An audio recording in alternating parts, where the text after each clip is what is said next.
Hi, welcome to another episode of Roasting Marshmallows. My name is Rolf Zuid and I'm your host. So, how much are you able to learn on your own? For some people, reading books, articles, and going to certain training courses are all they need to keep steadily growing their skill set. For teams, however, things are a bit more challenging. Retrospectives are indeed a great help, but these are still from the team's own perspective. Sending a team to training could help as well, but how do you know what training to pick? Sometimes external help in the form of coaching can be beneficial for you and your team. And someone who does such coaching is GeePaw Hill, an independent software development coach. He's a geek for nearly 40 years. He has been doing, teaching, and coaching software using the various techniques of agility since the late 90s. He has worked with large teams and tiny ones all over the world, creating everything from satellite control modules to desktop graphics to that old standby, it puts the database on the web browser. All right, welcome, GeePaw. Hello, nice to see you. Nice timing there with the drink. So, Wow. yeah, so I think you've explained it. At least I've seen some of your YouTube videos, and each time you explain the nature of your name. So for traditional purposes, where did the name GeePaw come from? Okay. So GeePaw is the letter G and then paw. It's grandfather. It's short for grandfather. And Yeah. at this point, I'm an old man, and one expects me to have grandkids, and I do. But I actually got my first grandkid when I was just 31 years old. My wife is a little bit older than I am, and her children were almost grown up when we got together. And of course, a 31-year-old grandfather is a very funny thing. And, Yeah. and my friends and family thought it was so funny, they took every opportunity to call me grandfather, grandpa, G-Paw. And G-Paw was the form that stuck. And so I've been called that for long before I had all this gray hair. Yeah. So my girlfriend's also a little bit older than me, and we also have a daughter who is like 24 now or something. And I don't think she's pregnant, but there is a chance that that I am also going to be a grandfather before 40. Who knows? So I'm guessing these guys will find that pretty funny as well. Yeah. Yeah, we have to find a similar version, the Dutch version for you. Yeah, man. Yeah. Opa. Yeah, man. So, yeah, and speaking of these guys, these are also regular guests here on the show. Arno, welcome. How are you doing, man? Yeah, thanks. Pretty good actually. I'm looking right. forward. I never met a grandfather in the show, so All right, cool. And the organizer of the show, Henrique. What's up, man? Yeah, no, glad to be here. Looking forward for this conversation and learning more about, TDD and everything else that GeePaw is going to explain to us, I hope. Because maybe I will kick off your first question. Because Yeah, I sure, didn't man. listen to your last show or your last presentation on the TDD conference. And something that I really liked was your comparison with... I think maybe you can tell the story better than I do with the cooker, the chef, a friend of yours, who talked about 2 tips, and I found that actually pretty Yeah, nice. so I call it rice and garlic advice. I had a friend who professional chef for 35 years, and she was in quarantine. She was in quarantine for at 3 months at this point. She'd binged everything you could binge on Netflix. She had caught up. She had caught up on a lifetime list of I really want to read this someday, and she was just bored to tears, and she didn't have anything to do. So she decided to summarize and explain her 35 years of professional cooking for beginners. And she said she was going to do this all on Twitter. And so I'm watching this. I'm like, okay, I can't wait to see what this is going to be. Some massive thread of incredible knowledge. Yeah. And so then it was one tweet long. It had 2 points. First point, that's too much rice. And the second point, that's not enough garlic. And of course, I just laughed and laughed because it's so true. When you're first learning how to cook, you always make too much rice and you never put enough garlic in anything. Yeah. My garlic and rice advice to folks, completely blind, context unknown, is take many more, much smaller steps. That's what I'm out there doing this year, is actually repeating that talk in lots and lots of different forms for lots and lots of different audiences. You got to take more steps, and they got to be smaller steps. Yeah. So, yeah. Yeah, Garlic, that's- garlic, rice and garlic advice. Yeah, because that's a misconception that we also see at a lot of companies where we say like you just need to go to production more often with smaller increments, and they perceive that usually as a bigger risk because usually going to production for them something breaks probably. Yeah. Whereas we see the opposite happening once you indeed start doing smaller changes to production more often, then stuff breaks less often because you reduce the risk and you get better at production deployments. So for me, this all started long ago with the original arguments about continuous integration. Yeah. When we were first, pushing code every hour, right? I'm pushing code to head every hour. And you say to yourself, well, that's insane. Because every time I do a pull of my code, I have to do this ridiculous hand merge. It's exhausting, it's demanding, and plus, I just finished thinking about something really hard. Yeah. And now, in my last 2 hours, totally exhausted, and I'm going to try to solve this incredibly difficult merge problem. It makes no sense whatsoever. Yeah.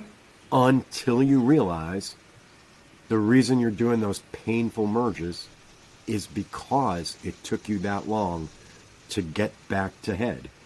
There are no painful merges when all you've done is work for half an hour. I think it's one of the most counterintuitive things there is in software development is that exactly thing you just explained. Every single time. So I do have a question about that because one of the problems I face is actually convincing the teams or trying to convince them to do this. Do you have any advice on that? Because I'm having a hard time with it. You can always bring the arguments, right? But again, they're like, production is sacred. Yeah, well. So usually what I find is not so much, if I had a team that was otherwise fully functional and healthy, then I would just insist. Right? I would just say, guys, come on, let's do this. Let's try it. If you don't like it, we'll undo it. We won't do it anymore. Let's just try it. But of course, that's not the sort of clean, pure situation in which coaches find themselves. No. Right? Usually I'm wrestling with 50 different issues, and continuous integration is just one of them. One of my mantras is all the knobs a little, all the knobs a little. You want to turn it all up to 11, but if you turn one of those knobs up to 11 and the others are all at 1, well, that's death. That's going to kill you. You can't do TDD without refactoring. You can't do continuous integration without TDD, and on and on and on and on. You can't pair effectively if your people don't know how to pair. You just can't. It's useless. I've been in a lot of organizations that have tried to accomplish this by fiat. They just declare, starting today, and it doesn't work. Yeah. So you just have to bring them a little bit along in each area, a little bit along in each area. I have a client right now who's celebrating the fact that they are now releasing effectively every 2 weeks. Now, of course, I want them to release every afternoon. Mm-hmm. I want that, but you know what? 2 weeks is better than what they had before. Yeah. And if I can get it sometime soon down to a week, I'll throw a party. Yeah. Yeah. But sorry, because So the advice is actually be patient. Yeah, right. If you're a coach, what's your number one skill?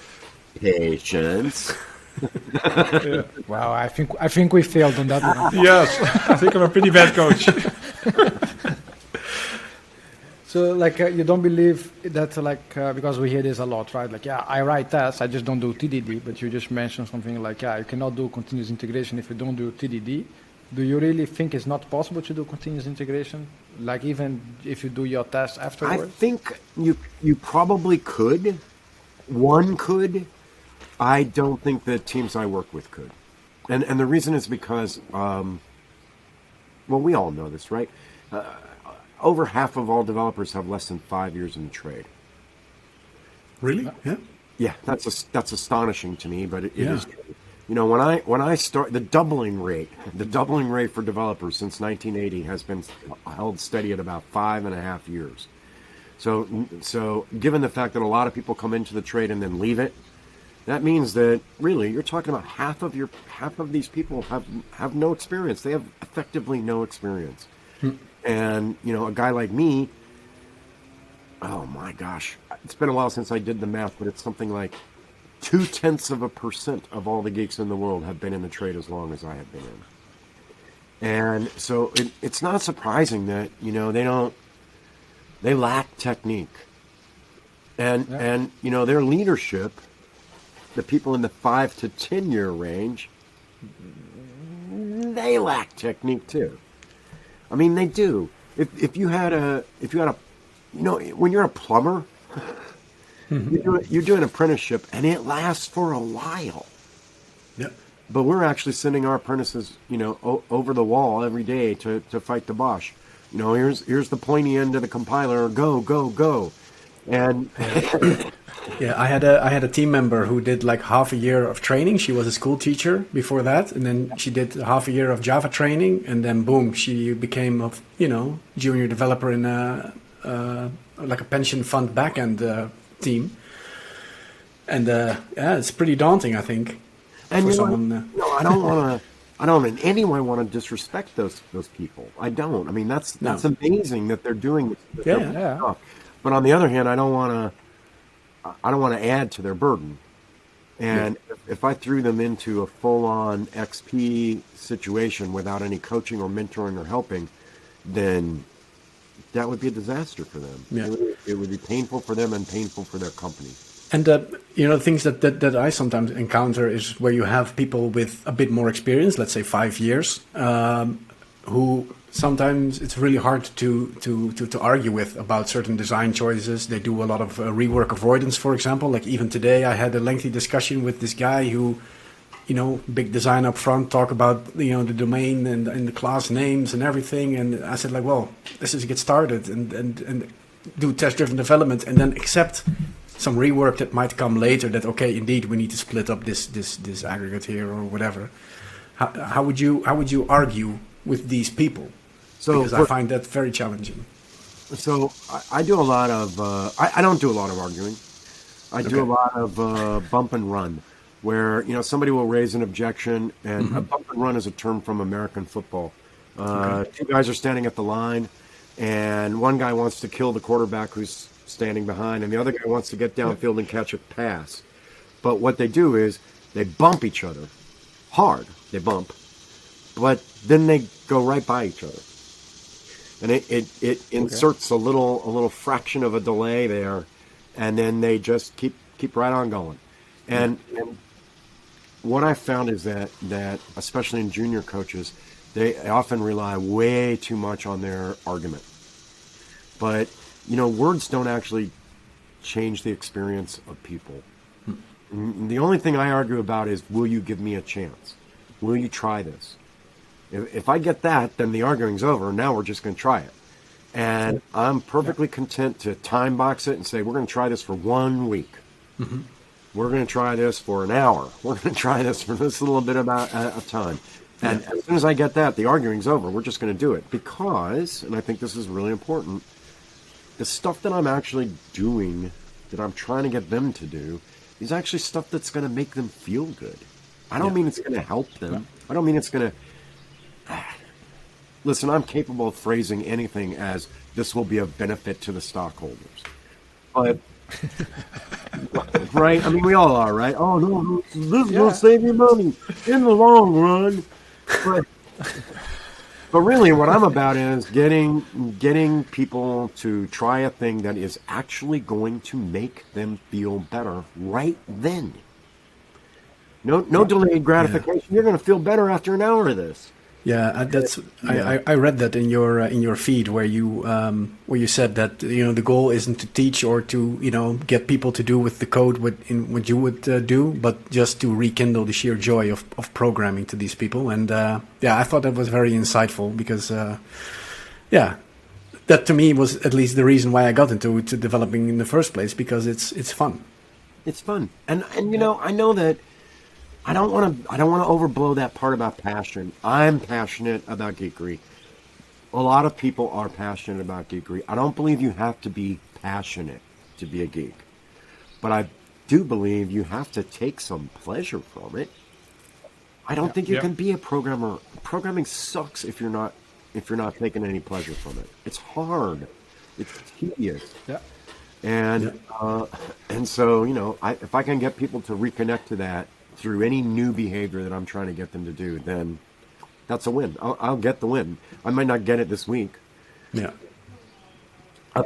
And like, because you started, long time ago, right? And as so I believe you started programming before even, let's say, TDD became a practice. Very much so. Or Yeah. so how was like your experience at the beginning, like when you figured out, oh man, TDD, this is it. This is the thing that I'm gonna master for the I rest of my became a life. programmer in 1980.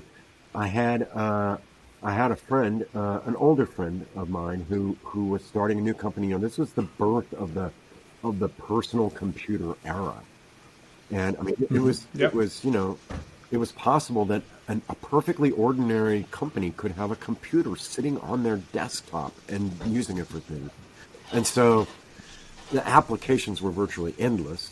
And I had a guy who wanted to write software for a vertical market, the printer market, not printers like computer printers, but people who print newspapers, Posters. magazine, and everything. Yeah.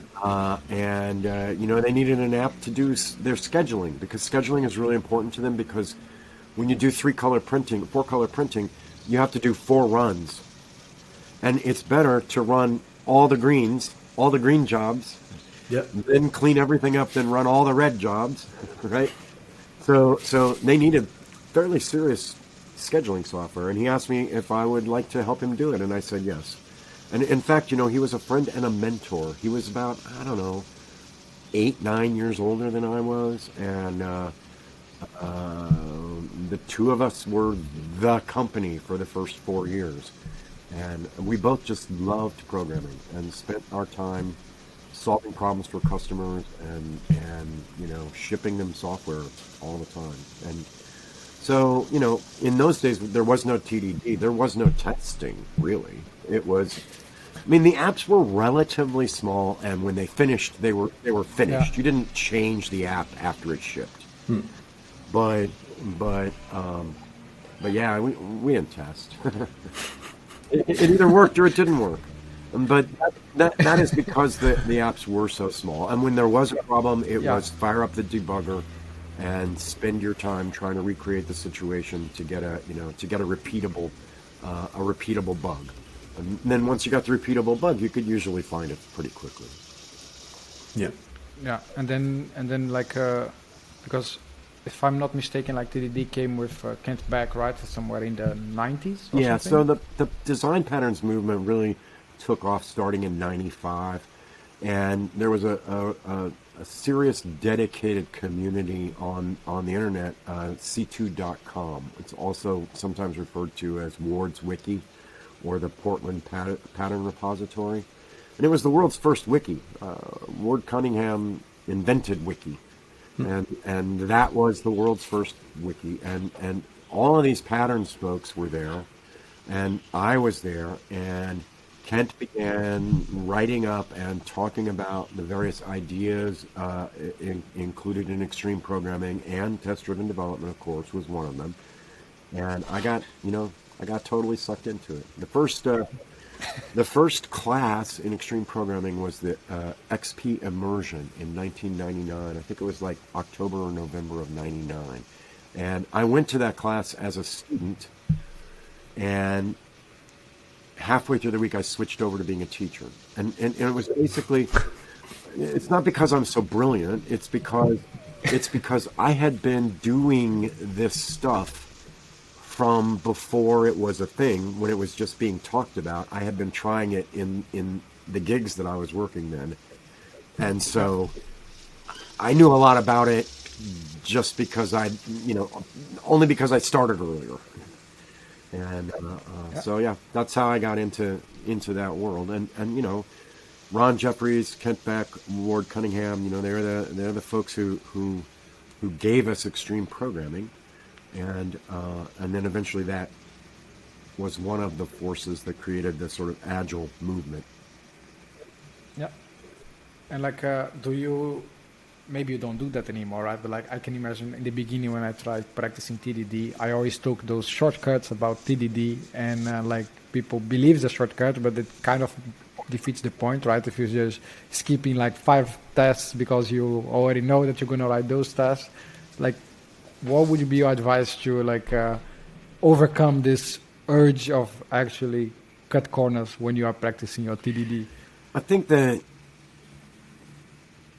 the reason I can overcome it now is that I'm actually perfectly capable of identifying code I do not intend to test, because I've been doing this for long enough to know that's not worth my time. That test is not going to make me any money.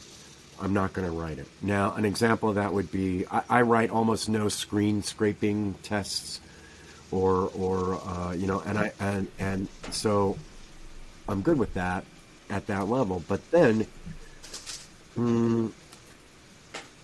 there's the part that I write. Mm-hmm. Listen, my windowing system works. My browser works. I'm not interested in testing my browser. The threading on my boxes works. The database works. If you get that query returning the right value once, it's going to return the right value, and I don't worry much about it. The part of my code that doesn't work is my code. And so I'm very careful to take a lot of steps to separate myself between the testable part and the untested part. It's not that it's untestable, it's that it's not worth it's not worth my time. I work for a living. I have customers to please. I don't write tests that run all the way through the database and all the way back out to the surface, because they don't make me go faster. So armed with that confidence, it's very easy for me to say, nope. This test has to be written because, GeePaw, you suck. And if you don't write this test, you're not going to be sure. And, of course, anybody who's done any TDD at all for any length of time has experienced, wow, I thought sure that was going to work. Yep. Right? Yes. Man, I was so sure I had that right. Yeah. Yeah. Several times, actually. Yeah. No, and I think the part that sometimes I get a little bit like in discussions with people when we say like, hey, you should try TDD, because 3D is, and then they're like, yeah, but I heard that 100% task coverage is not required, so why should I do TDD? And I think that's what you're trying to say as well, like, well, we don't test the other part of things that you don't need to test, and you need to test, well, exactly the code that you write. Because I'm the one here with the least experience. I mean, comparatively speaking, right? My frameworks, my libraries, everything else, that. What is the number? I don't know. It's like the McDonald's number, 8 billion served. There's every time you install the JDK, it tells you how many trillions of people use the JDK every day. The JDK pretty much works the way it's supposed to. And I'm not saying that there are no bugs in it. I'm just saying you're unlikely to find one. Yeah. So if you don't recompile 5 times, it doesn't fix it. So, and I mean, listen, in a 40-year career, I have experienced compiler bugs. I definitely have experienced that. But it's so rare. Whereas in a 40-year career, I've experienced my bugs, 10 times a day, every day for 40 years. So that's where I'm going to put my money, in detecting my bugs. And, so, and the whole, that coverage thing, this is a failure. This is a failure of our movement, is that, we gave people bogus rules, and we sold them on ideas that don't work. And, I have no coverage number. I don't target a particular number in my code base. I target confidence. Do I have confidence that all of these pieces do what I think they are going to do? But how would you automate a deployment based on your gut feeling? What other choice do you have? Well, like let's say you commit, you push something to your repository, and it automatically deploys it to production. Like there is no API to your gut, right? To check if it's safe to deploy this code. True. So that's true. So I build that gut, I build that confidence by having those automated tests, right? Yeah. And they encourage me. And of course, what I called it the other day, and I don't know, some talk, automated consequence detection. Yeah. So it's like, if I'm building something new, then I write the test, it fails. I change the code, it passes. And so the consequence of my change is being detected there. Yeah. Like, cool. I know what that change did. But because I've got a million of those tests, the consequence of that code, the consequence of that change is being ramified all the way through the code base. One of the biggest things that happens, especially with these teams that are working on these large things, and they're so reluctant to ship. The reason they're reluctant is because of the cross connections they don't know about. Yeah. They're like, don't touch that. You don't know what it's connected to. Yeah. Well, with TDD, you do know what it's connected to because the TDD fails. Yeah. Even though you got that test to pass green, you just turned 300 other tests red. Yeah. That increases my confidence. When I get all that green, I know I didn't make things worse. I think I made them a little better. Ship it. Yeah. So is this one of the first things you teach the new teams you go to? You know how it is. You show up at these sites, and what do? I tell my clients. I actually tell the bosses at the very beginning when they first start to hire me. So here's what's going to happen. I'm going to show up for a few weeks, and what it's going to look like to you is you're paying me a lot of money to just hang around.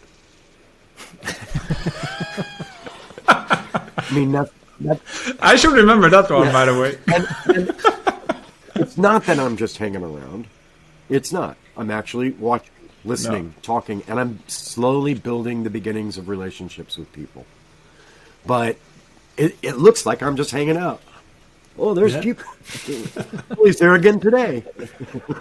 He doesn't seem to be doing anything. He's talking to some people, messing around with some code with them, Yeah.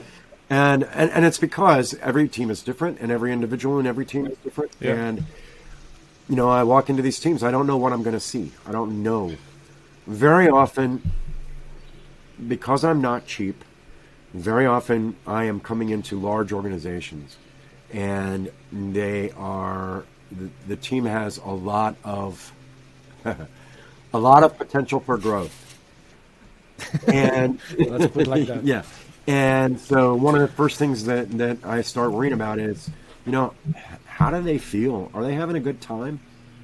And if they're not having a good time, that's always target number one. Let's get them at least a little bit better time. Often, of course, that's all tangled up in the whole planning and commitment process, and I sort of have to unravel Production deploys. Yeah. I spend a lot of time convincing teams not to take on targets. I walk in and say, yeah, that's a dumb target. Let's not do that. Yeah. And you did 30 points last iteration, so this iteration, let's do 5. What do you say? Yeah, sounds like a good idea. So, and you said that you come into large organizations, and what I see in large organizations is also like a lot of branching and merge requests, and like a real, just like a horrible time to actually get code into the master branch, because somehow, people don't trust code being produced by their own teams. But during the TDD talk that I've also watched from you, I think you also mentioned, please just go trunk-based. Let's just do it. So we're also trying to push trunk-based development to a lot of teams. And I can, for some part, understand pushback from management or people outside of the day-to-day grunt work of programming. But also a lot of the times the actual programmers, they feel more safe by making branches so that the changes that they're making won't break other people's work. To me, it's really hard to understand, if we're doing this test-driven development, let's just go onto master and let's get our work out there. but still, there seems to be some resistance there. And yeah, do you also share that experience? Sure. Partly it's because a lot of modern organizations are pretty carrot stick. Yeah. There's a lot of blame going on. And they love to put it on an individual, and it's scary. It's scary when you bring down the app. That's pretty scary and stressful for anybody, and I get it. Yeah, we've all done it, no? Yeah, right? Yeah. Yeah, more than once. But what they're actually doing by branching is they're deferring the risk. Yeah.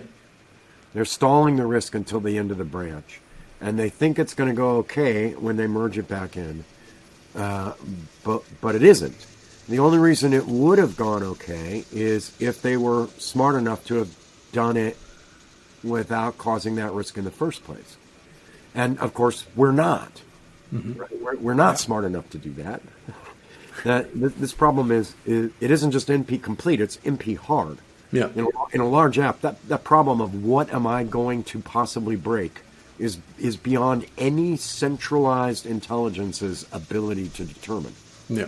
And so we create feature branches. I got 10 teams. I got 10 feature branches. I might have 20 feature branches.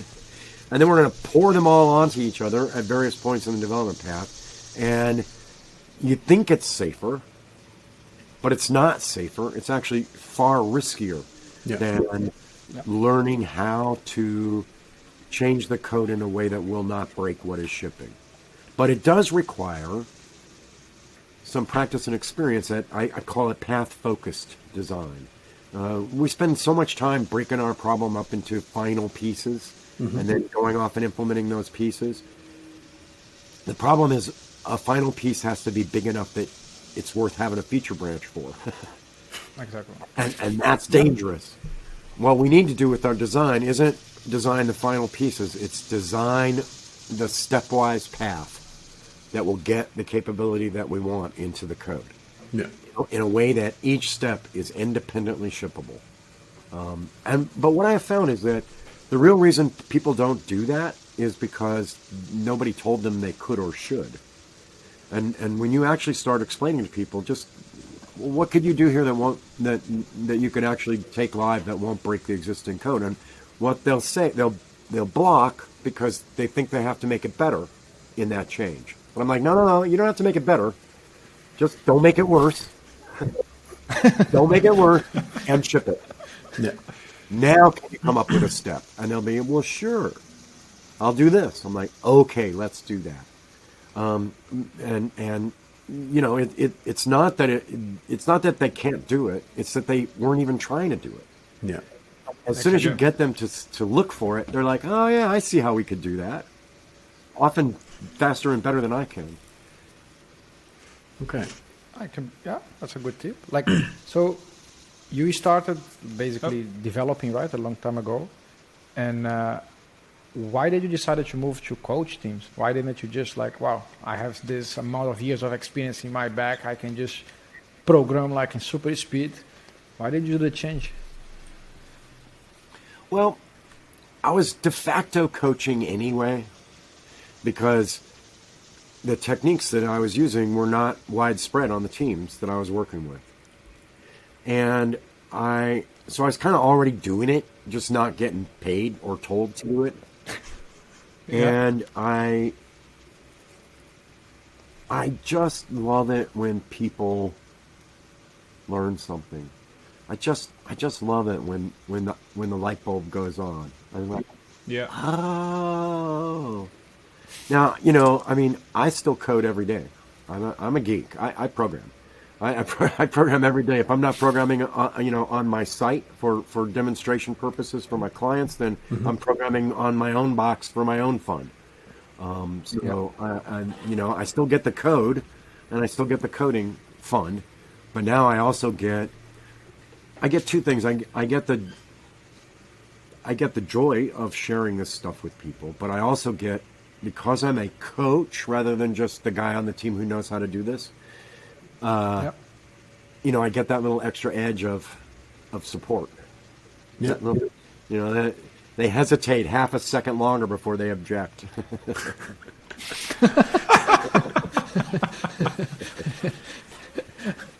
Can relate. But like, do you think? Because I think parts at least that I struggle sometimes when I go to a company and then you see this huge number of senior developers who, as you described, they are still quite inexperienced. And in my head, a senior developer should get the title the moment that he actually are able to coach his own peers, right? And Yeah. I don't know, I think the name also changed quite a lot and how titles become different.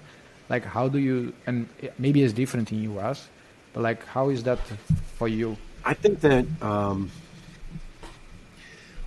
the number of years you've had in trade actually aren't the significant number anyway. The significant number for me is the number of different things you've done. That's the thing, right? It's the breadth.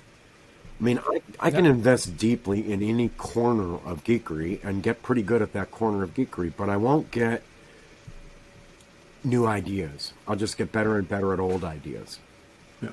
And when I move to a whole new domain or a whole new environment, even programming environment, or a whole new team or a whole new project, then I get different ideas and I get to try them out. So now it's funny. Of course, I've known juniors who were geniuses, and I've known seniors who were plodders. I think we all Very have much. seen them. Yeah. But I mean, I as a coach, I'm never in the chain of command. I never give orders of any kind, and I make that explicit to the teams when I meet them on the first day. So I'm never going to tell you to do anything.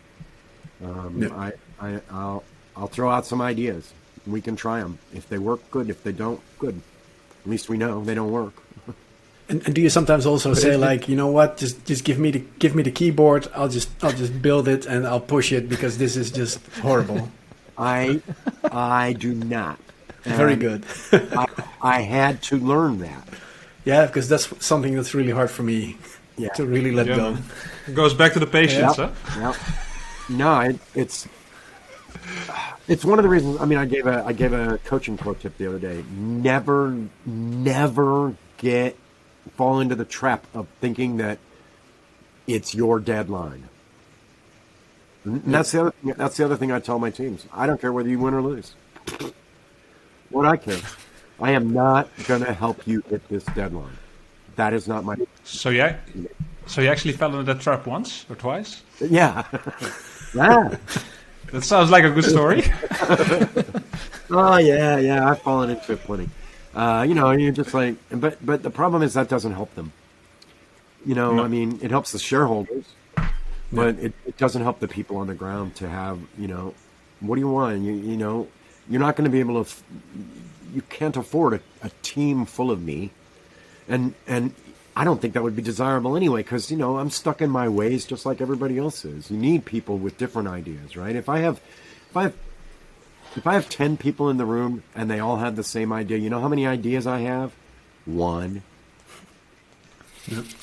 We're in the idea business. That's what we do. We're not moving bricks here. We're moving ideas. I need more ideas than just mine. Yeah. So I wouldn't want a team full of me. But what do I want to do? Well, I want to make them stronger. And I want to make them feel good. And the only way they're going to do that is with their hands on the keyboard. Yeah. So if you look at the whole code review, branching, not doing TDD, one thing I really don't understand is why it's not a de facto standard in companies. Like, why is it grown the way it is right now? I just don't get it. Because we are the minority, it seems, or it's the customers we choose, I don't know. But it feels like we are the minority and we have to sell our ideas while it should be the standards. It just breaks my heart. Actually, just yesterday, I even commented on Twitter. I was like, Agile is such a horrible marketing, awful thing. And the thing that most astonishes me and most breaks my heart is the fact that test-driven development is the most amazing technical advance that's happened in my whole career. Advance in technique. This is a better way to program. And it's nowhere. It's Yeah. it's misused, it's misrepresented, it's mistaught, and they stand around because they have Jira. They say they're agile, and you know, the thing that we actually cared about when we started that community 20 years ago is not in there. It's not in there. So do you think it's also something that the universities and colleges should actively promote? Because when I was in university, they were teaching all kinds of concepts, but testing at all wasn't one of them. Do you think? I do think it is. I think that there's a very real. So, you know, computer science programs, when you poke at them, they will point out to you that this is computer science. It's not professional programming. So to hell with you. Yeah. But it makes me want professional programming departments. This is what it is to be a professional programmer. And yeah, you need some basic computer science. Mm-hmm. But then what you need to do is to learn how to program professionally, which involves a lot of collaboration skills. It involves TDD. It involves very small steps, all that good stuff. Yeah. Now, there are some university programs that actually do that. Okay. You know, and I often... You know, I give guest lectures for university students just because they're university students, and I'm delighted that they are getting exposed to these ideas before they get into the trade. Yeah. I do that for free just because cool. I wish I wish every student of the trade got some idea of what it's like to actually be in the trade instead of, you know. Instead of learning Big O notation. It's not that Big O notation isn't important. It's not mostly what I wrestle with, right? Yeah. In my day job, what I wrestle with is, did that thing I write do exactly what I wanted it to do? Yeah. Was what I wanted it to do what the customer wanted me to do? Did it break anything? All of those sorts of questions. That's my daily life. And my daily life is not consumed with syntax, and it's not consumed with computability theory. It's consumed with practice of programming for money. And like, what do you say, like, for example, because sometimes it's not like even that developers, they want to try, right? And they're like, oh, I like this TDD thing. It sounds nice, but my manager is blocking me.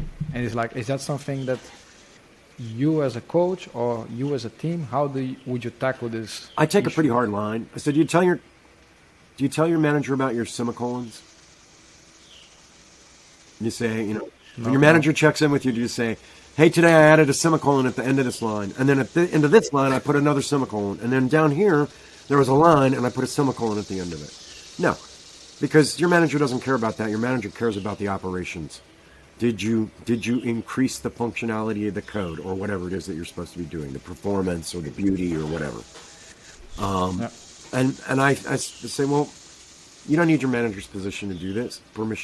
It's going to make you faster. It's actually going to make your manager happier. Yeah, it's part of your job. Yeah.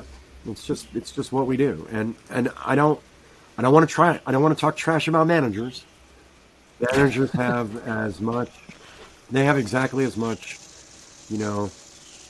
experience and mentoring and learning and studying and warm, supportive community environments as geeks do, which is to say almost none. So it's not surprising that most of them are not terribly good at it. But I don't want to say bad things about them. They don't understand what I do. If they understood what I do, they'd be doing it. Yeah. Because it's a pain in the ass to get me to do it. Yeah. And so we're talking about a lot of technical stuff, right? Like TDD, trunk-based development, and deployments, and all this stuff. But as a coach, I mean, there's also the human side of things, right? The team, should be able to trust you, should be able to share stuff with you. Like, do you take extra steps to really build trust with the people you're coaching? Oh, absolutely, from day one. In fact, if you're an external coach, and I have not done a lot of. I already work for the company and I'm a coach in a team. Mm-hmm. Most of my work has been external coaching. But if you're an external coach, you start with a trust deficit almost every time. It is very uncommon for me to come to a team and the team wants me there. Yeah. So the first thing I have to do, I mean, seriously, the first thing I have to do is get it across to them. I am not here to make your life worse. I am not. I'm not. I know you work for a living. I am not here to get in your way. Yeah. I am not a spy for management. I am not a boss. I am not any of those bad things. Just a guy. Yeah. And I'm just here to hang out and have fun. And maybe, maybe together we can do something that will make you feel better. And that's part of why I say, for the first 3 weeks, what it's going to look like is Hanging out. hanging out. We're paying this guy a lot of money, and all he does is sit around and hang out with the guys.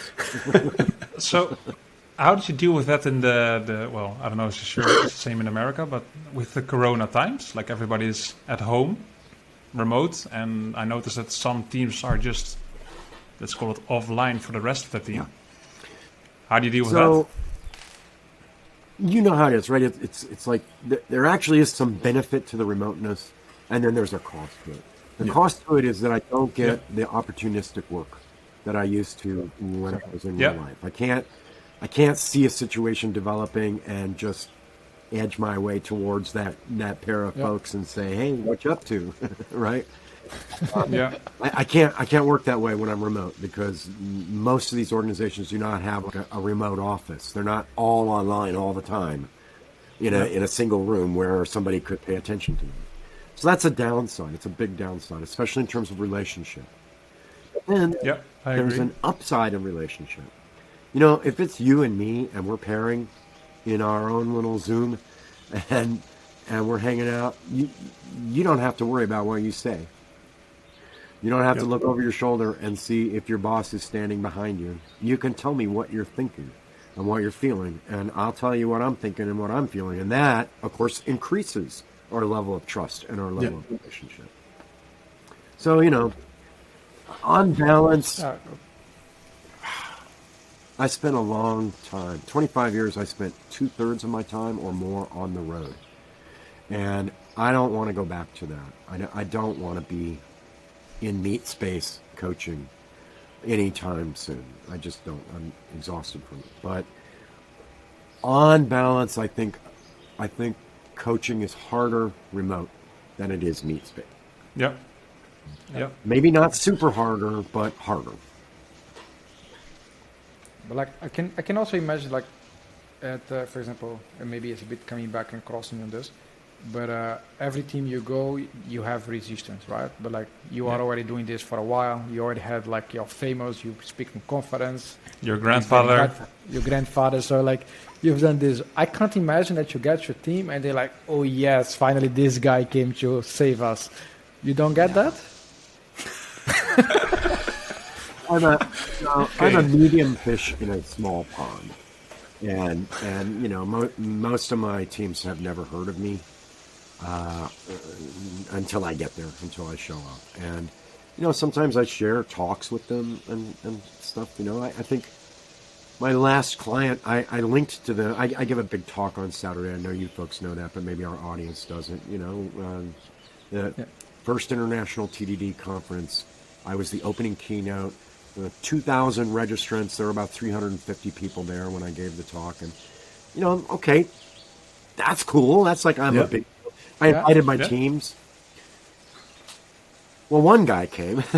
he liked the talk. How did it make you feel? It's humbling. Yeah. Oh yeah. No, they've never heard of me, and that's fine. That's fine. I mean, maybe if I was Kent Beck, everybody would be standing around in awe. But, I'm not. Yeah. I've been doing it for a long time, but I'm not, that big a deal. And do you think every team can benefit from having, you as a coach or any coach in general, like even teams that are high performant and, are doing TDD and continuous deployment and all this stuff? I think so. Yeah. I am not normally hired to coach high-performing teams, so I don't know with certainty that anybody can benefit. But in my own experience, having any sort of skilled outsider watch me work tends to help me, Yeah, just because they're looking at it from a different angle. of course. Yeah. And so I would imagine that would hold true even if you were already a very high functioning team. Yeah. Yeah. Okay. Yeah, I think so, right? I mean, you can look at sport teams, the high-perform teams, they also have, well, probably high-perform coaches. And I guess the question is, like, how coaches get coached. Like, do you have your own coaching, your own mentor, your own I guy that you look up So to? I actually founded a big coaching e-list, the Lonely Coaches Sodality, about 10 years ago, 15 years ago, because a lot of coaches are out there by themselves and they don't have anybody to talk to.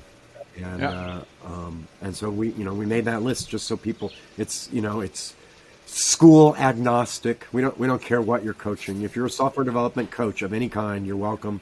And we talk about the sorts of stuff that we see. So that was part of me saying, gosh, I wish I had more coaches to talk to. Yeah. Yeah. Nowadays, I have a pretty strong network of fellow coaches, and we have tons of conversations in private. But back in the day, my biggest mentor was my wife. She's a master teacher, and I'd come home every day and debrief with her, and she taught me an enormous amount. She's coming from a place of being a teacher rather than a coach. But the thing that skilled teachers have in common with skilled coaches is they always think of 50 different ways you could pull it off. Yeah. I come and say, baby, I'm talking to this guy, and he's just he says this and this and this. I don't know what to do. And she's like, well, did you try this? Well, did you try that? Well, did you try that? What if you tried this? Hey, I got an idea. We could try this. And it's like that sort of energy that says, If you try the other way around, I guarantee there is a fight, man. right. It's like, there isn't one way. There's a million ways. Yeah. So just keep thinking of ways and keep giving them a try until you just absolutely run out of imaginary ways that you could possibly get somebody to look at their behavior and change it. Yeah. And so that was an enormous influence on me. And I got that, from outside the coaching business. Yeah. Yeah. So I have a different question now related to, it's also based a lot of on experience. I can imagine that in the past, when you were coaching teams before, let's say, Scrum became this huge fad that it is now, and I think almost every single company we get ourselves into, there is already the role of either a Scrum Master or an Agile coach, and they all very much not IT background related. They don't actually understand those practices, and I think I can't remember the name now. One of these also famous guys online said, like, every company that I go, I have to first face this type of coaching, then I can actually coach a team. Do you experience the same thing? Yeah, although I don't draw a really thick line. I know plenty of skilled coaches who are not technicians, and they can't help the geeks at the keyboard. But think about a day in the life of the average programmer, how much time they get to actually spend at the keyboard versus how much time they spend on process. Mm-hmm. Those non-technical coaches can do amazing things to help process ease. They can do amazing things to help us create cultures that are safe for people to actually grow inside. So I don't draw a thick line between that. On the other hand, if I think it does help. It certainly is important to me that I am able to understand what my developers are actually doing and to feel the way they feel and to talk to them about how does it feel when you write that line of code, but I think that has more to do with specialty than anything else. I coach up in the C-suite. I do, but I have more fun usually coaching down on the ground floor. Yeah, that was indeed what I was going to ask. Like, do you also coach higher up in the organization? Like, Sure. the backlog grooming or? Yeah, often enough, of course, they hire you for the wrong reason. Mm-hmm. Yes. And they have a variety of expectations that there is not the slightest chance in hell that you'll be able to meet. And the first thing you have to do is coach them on what it is you're going to do and what they can expect and how you're going to do it. And I have become, over the years, increasingly radical. I do not mislead or misrepresent. I try to say it as bluntly and directly as possible. I am not going to do that. I am going to do this. You have to trust me. If you don't trust me, I don't think you should hire me. And, and I'm willing to give you, you don't have to hire me forever. Pay me for a month. If you don't like it, good. We're fine. That's fine. And you get better results with Yes, that? I do. I honestly do. Down on the floor, we tell the most ridiculous stories about managers and how evil and stupid they are. But, they aren't. They're just people. And they're trying their best, and I know their best isn't very good, but my best isn't very good either. and it's like, when you actually just tell them the truth, you'd be amazed how okay with that. A recent client, I was hired in as a technical coach. I'm going to help the programmers. That's what I'm going to do. I hired in, and their product organization was in such deep trouble. Their engineering management was in trouble. Their deployment was in trouble. I went to the boss. I said, "Listen, I can't help these guys on the ground yet. We gotta get this out of the way first. Yeah. So let me work on that." I worked with them for 6 months before I finally was able to show some code on the screen with some developers and geek out with them. Because they had a lot. They didn't have any crisis problem, but they had that thing where it's, they don't have one big problem. They have 87 friction points. Yeah. And I just had to keep hacking away at, no, this is how you do a scrum. This is how you do it. This is how you do story points. This is how you set capacity. This is how this is what happens when it's amazing to me how many folks think that there has to be some sort of solution when the organization has to dramatically change their plan mid-sprint. I'm like, yeah, guys, there's no answer to that. You have no choice. Throw out your plan. Your plan is broken. It's broken. Throw it away. Don't worry about it. Don't feel guilt about it. Don't do anything. Management has come and told you, forget all that. I need you to forget all that. I don't need you to panic and freak out about how am I going to do this new thing and all the old stuff. They don't want you to do the old stuff. That's why it's a new thing. Yeah. And such a simple idea as that is actually very helpful for them. A lot of what I do is bless. I bless people. Yeah, exactly. I'm like, somebody will come to me and say, I have problem X. And I'm like, well, what do you think we should do? And they say, well, I think we should do solution Y. And I'm like, okay. Do it. Yeah. Sometimes the solution Y is not a solution I particularly approve of. And then I'll usually say something like, let's try that for 2 weeks. And then we'll see how that goes. Yeah.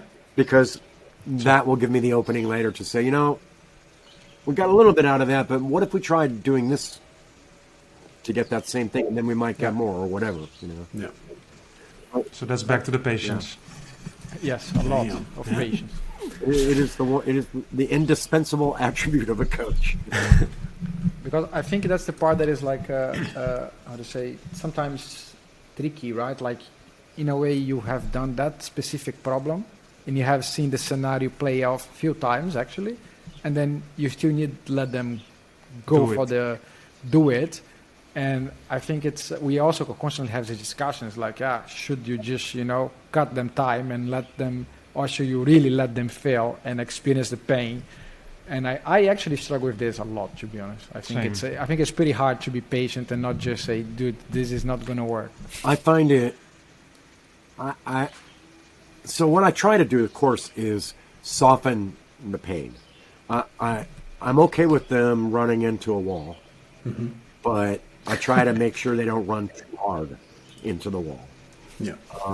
I find that easier to do with technicians, easier to do with geekery than I do with management. With management, I find it much harder to keep my nose out of it and let them softly hit their wall. I get much more strident and crabby. no, you can't. No, that's wrong. No, don't try that. Whereas on teams, usually I'm like, yeah, go ahead, give it a shot. Let's see if X happens, I will often say, even when I know perfectly well that X is guaranteed to happen. Yeah. Yeah. I've cross-threaded a lot of screws in my time, so I'm pretty familiar with what's going to happen when you do that. And so one of the things in your TDD intro as well that I wanted to touch upon real quick, you also mentioned it earlier, is to unlearn command and control. So what exactly do the developers need to unlearn command and control, or is that really a management thing that you were alluding to? Both. Because developers do, it is really hard for people to get their head around the very real biological limits on the human mind. Mm-hmm. And that is true of developers as it is with managers. And they think they can think their way out of this when they can't. When really what they need to do is act and look. Instead, they think, I'm going to solve this in my head and then it's going to be solved. Well, that's as true of developers as it is of managers. So absolutely both of them need to get a stronger sense of, I call it the NP hardness of things like, parallel development and consequence detection. Those are NP hard problems. And sure, it's easy when there's two of them. When the N is 2, I can solve this NP hard problem. But when the N is 8, bam, I could not solve this problem reliably before the heat death of the universe. So there's no point in me, I need to know that. I need to have that as an operative premise in my daily activity. Yeah.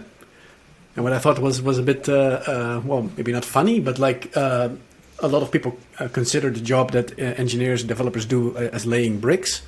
And then I think you compared it more to juggling the bricks. Yeah, juggling bricks.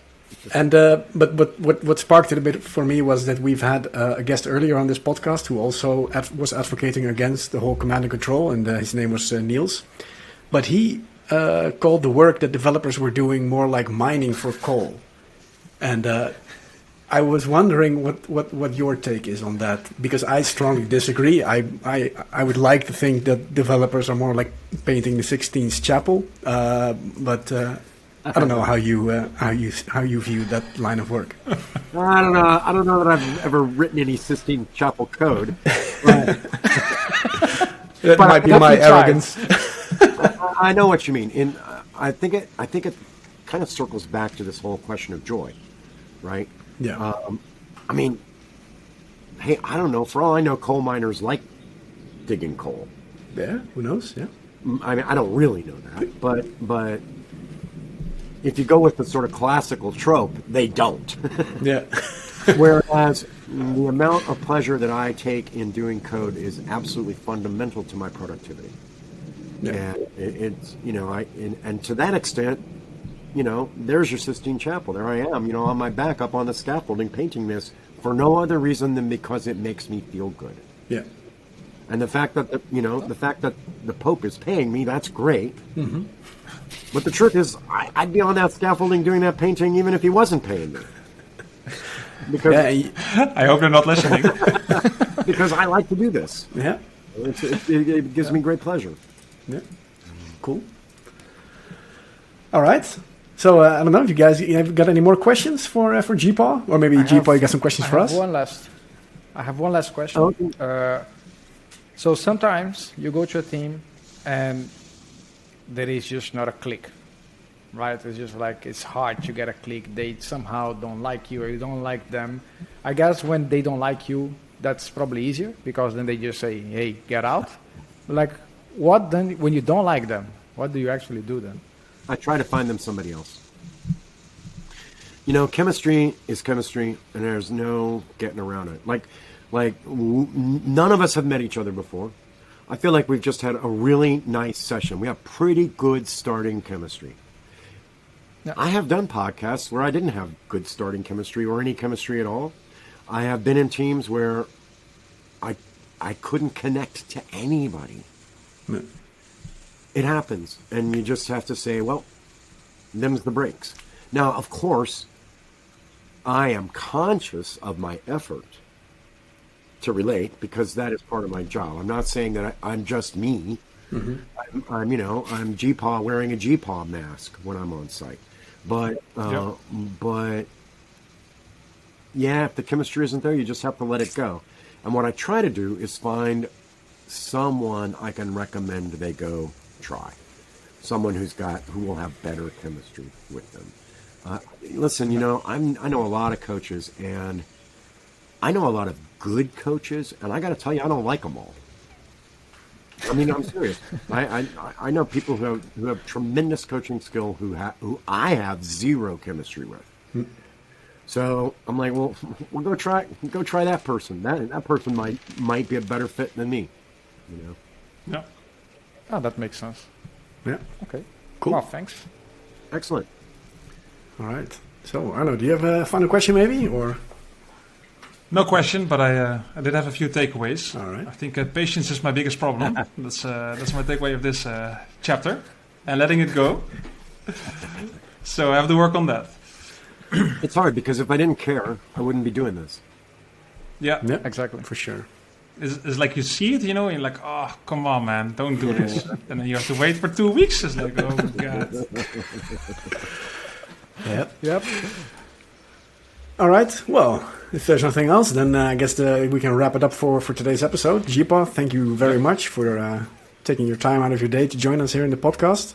Sure. Thank you. Yep. Thank you so much. That was great. I really enjoyed it.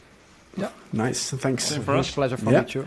So, if you guys are interested in GeePaw Hill, then of course you can check out his Twitter at GeePaw Hill. We'll link it down below here in the video or at Anchor. And his website is geepawhill.org. Again, we will link it for you. Is there anything else, GeePaw, where people can find you, or are these two the most main sources of information? Those are the two big ones. If you want the backstory, you go to geepawhill.org. If you want to see me make an idiot of myself on the internet, you go to Twitter. All right.